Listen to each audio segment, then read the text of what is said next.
This is a review on Maleficent.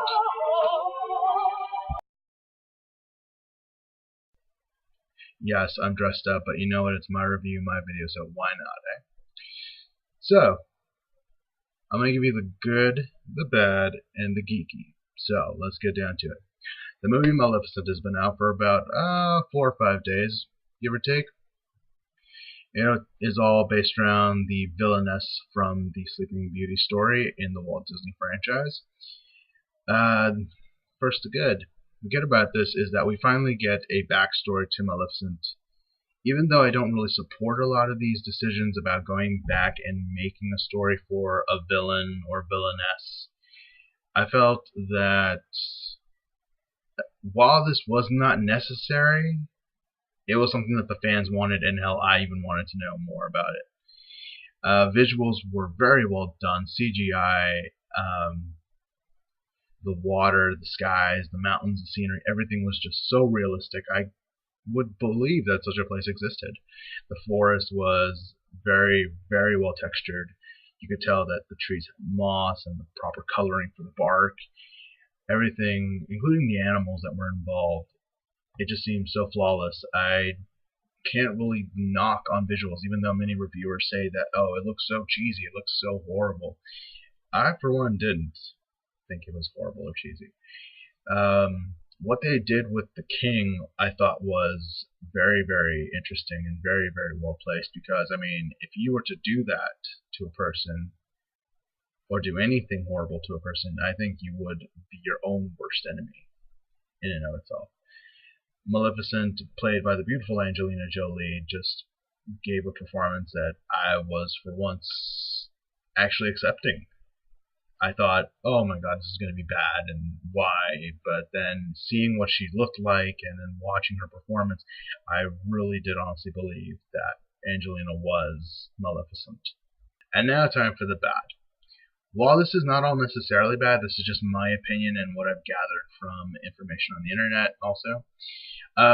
First off, my own opinion, do I think that was a Maleficent movie necessary to make? No, I don't think so. I just feel that, you know, there was a lot that could have been discussed with her in the original movie, and this is just an add-on to it. But me saying that now, it's in no ways canon or connected to the original movie in many ways.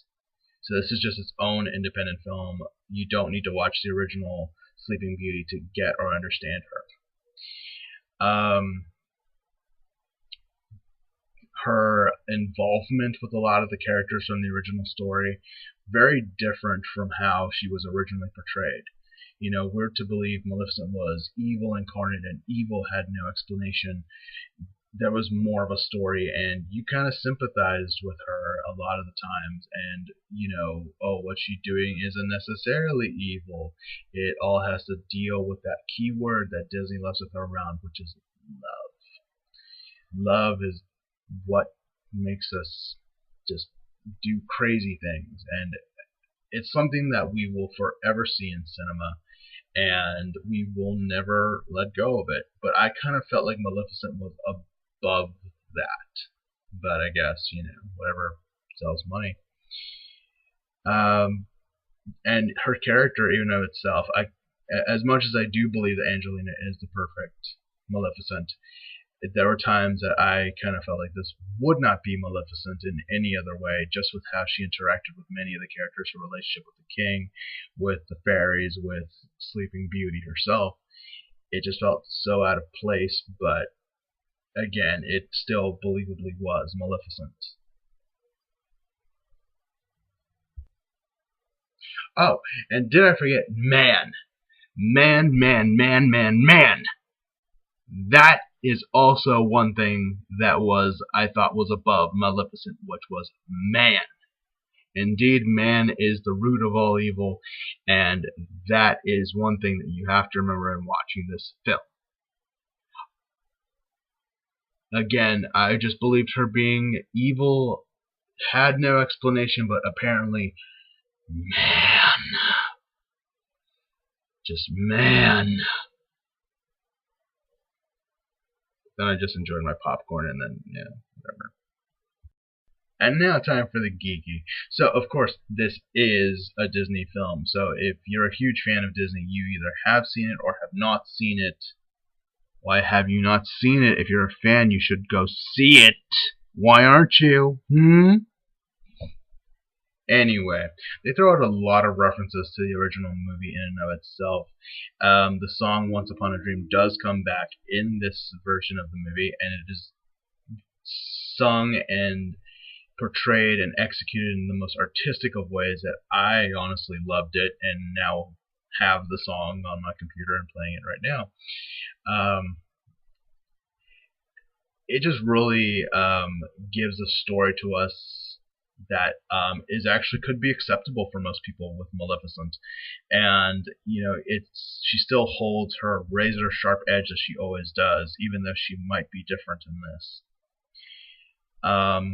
Going to Disneyland, you could probably find a whole mess of merchandise. Even anywhere that sells Disney gear, you probably find it. And we know that many, many, many people will be cosplaying Maleficent coming this whole year and possibly next, just with this movie coming out. So the review I give for this movie, I honestly give it a solid 8. I think it was well executed. It was, for people who know the story or don't know the story, you'll enjoy the ride. I enjoyed it. And just with what they did with Maleficent, the king, the princess, the fairies, I think it was amazing. So, guys, I hope you enjoyed my review. That was pretty much it. I hope I didn't give any spoilers. I would love to hear what you guys think of this movie, or just the comments of trailers or anything that you've seen. If you have seen it or you haven't, how do you feel about this? Do you feel like it was necessary, unnecessary? What are your scores on this movie? I would love to know, and I'd love to have a little conversation with all you guys.